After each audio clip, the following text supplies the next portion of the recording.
Welcome back to Everything Whiskey. I'm Callum. I'm Sam. So man, with the Evan Williams single barrel.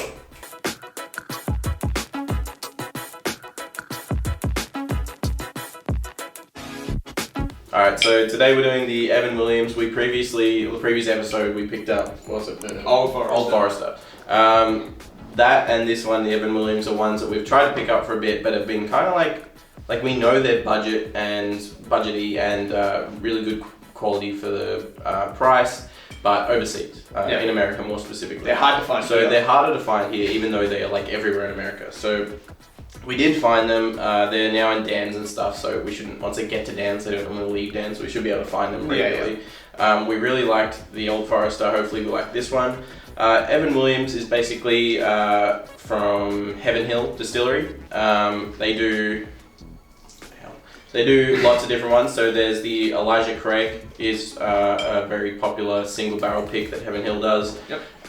Those are normally store picks though, so they're hard to come by.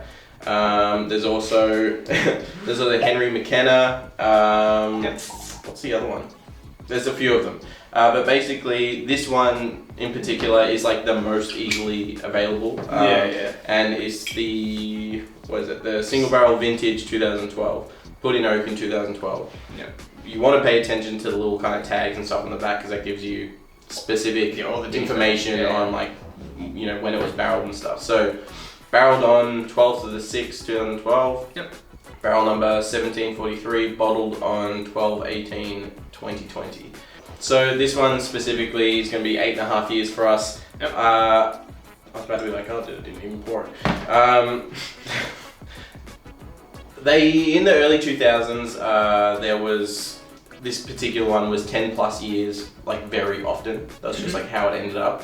You can see very clearly the bourbon boom coming into effect with distilleries across, you know, the entirety of America, where their releases, single barrels, stuff like that, will be younger, quite a few years younger than they used to be, you know, 10 years ago, 20 years ago. That's just how it happens, you know. They've run out of, not run out of stuff, but they start getting, to keep up, they kind of have to make some changes.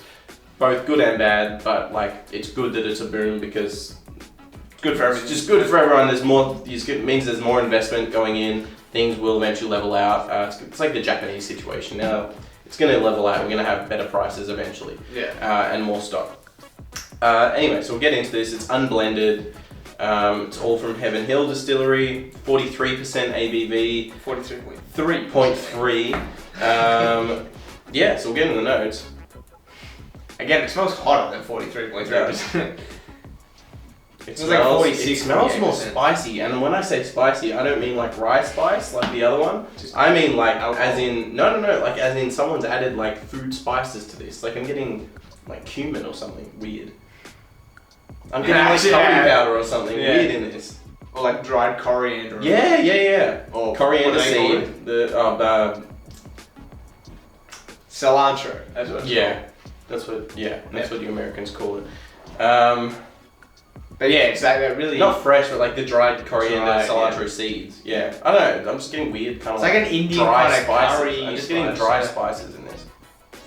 I'm getting cardamom. What the hell? This is like really... I'm getting also like vanilla beans. Yeah, definitely I'm getting like the dry... Instead of like the kind of like rye whiskey soaked oak, I'm getting like dry dusty oak in this. Yeah. This is like more musty. It's a bit drier in the way, not the rye dry, but just like literally musty. I don't know, it's been sitting out in the sun for a while, that kind of like dryness. Yeah. Not bitterness, more musty dry. What is that? Sweet oak. And like kind of apple peel. I need to taste this because like I'm confused in what my nose is smelling. Yeah, it's really overwhelming. There's so much spice, some sweetness, barrel impact, bitterness. Ooh. I like the taste better on this one. Yeah, it's a lot more rich, deep. It's like that sweet cherry note is Sweet up front cherry, and it stays. I'm still getting that weird kind of like dry spices going. Yeah. Like the finish is pretty long, like it's still going for me. Mm-hmm. And it is drying out quite a bit. A lot of brown sugar throughout though. Yeah. That sweetness kind of carries that cherry. Yeah.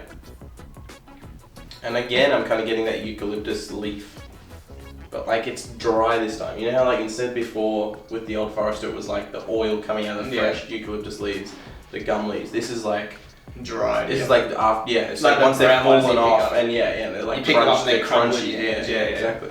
It's good. I like it. It's good. It's good. The sweetness is really present throughout, which is nice. But it's balanced. It's not overwhelming. The Old Forest kind of dry. It became dry. It dropped It wasn't so sweet throughout. The nose was really appealing, Yeah. and then it kind of the palate wasn't as amazing. This kind of holds its own throughout. This was also $75 for anyone wondering. Australian. How much was it? 75 Australian. So a fair bit more, but like $25 more. but not like ridiculous. But you're paying for more ABV. It's gonna be older. It's a single barrel. This is 8.5 years old. Yeah. 70 for an 8-year-old bourbon is pretty good. $73. Yeah. That's what I mean. So Okay, like price wise, like that one's Kentucky straight, the Old Forester. So at least 2, and it's obviously going to be quite a bit more than 2. Yeah. Judging by the color, because they can't add any actual fake coloring to it. But I don't think it doesn't taste as rich and developed as an 8.5-year-old. There's probably $5 worth of wax on this bottle as well. I like the bottle design a lot. Like you like that one, I like this one better. I like the bottle design, it's so clean. I mean, I like it, but I don't like how they've made it solid wax. Like if they did like a Makers kind of thing. I think they're allowed. I think that they probably would have, but I don't think they're legally allowed because of Or even Maker's like, Mark. I think they did some patent on like the drips and stuff. It's weird. I hope not, because King's Lake's bloody got drills. But Yeah, it's different.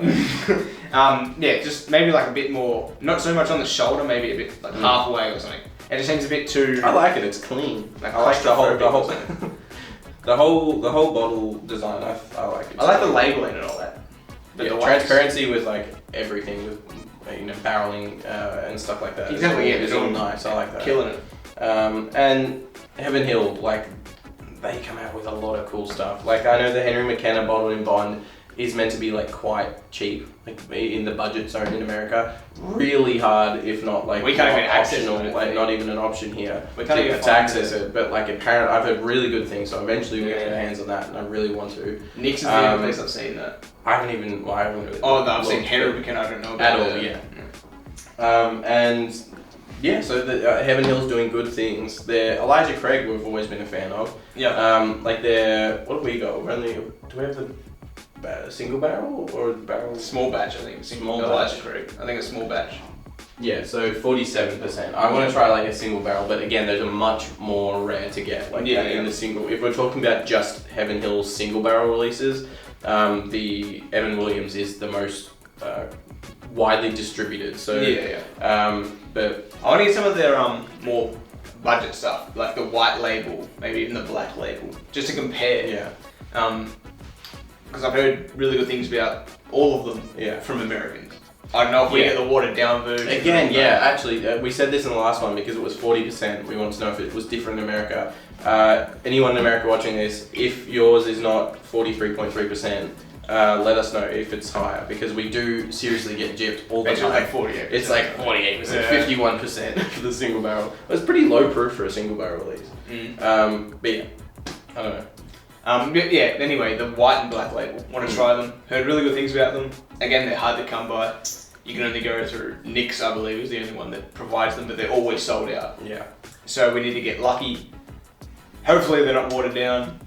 And like we don't want to pay a ton for it. Like if I it's mean, like some weird little avenue. I think they're only like 40, 50, maybe even $60 normally, which is still, I know it sounds expensive to you guys, but for us it's Exchange relatively rate cheap. Just what we're used to with import tax. The nose is still like got that kind of like dry, salty smelling. It doesn't taste salty at all, but it smells salty. It smells like something savory. I'm getting something I can't put my. I mean, It's like almost there's a licorice. couple things. It's like like there might be a little bit of like licorice that with the aniseed. body. It's like, but like not in the way that it is in rye. Like this is No. like really light, dry licorice, kind of like it's like someone has had Sam Booker in the room that you were in, an hour ago. Yeah. Or something like that. Like it's really faint, but yeah, I can definitely see that.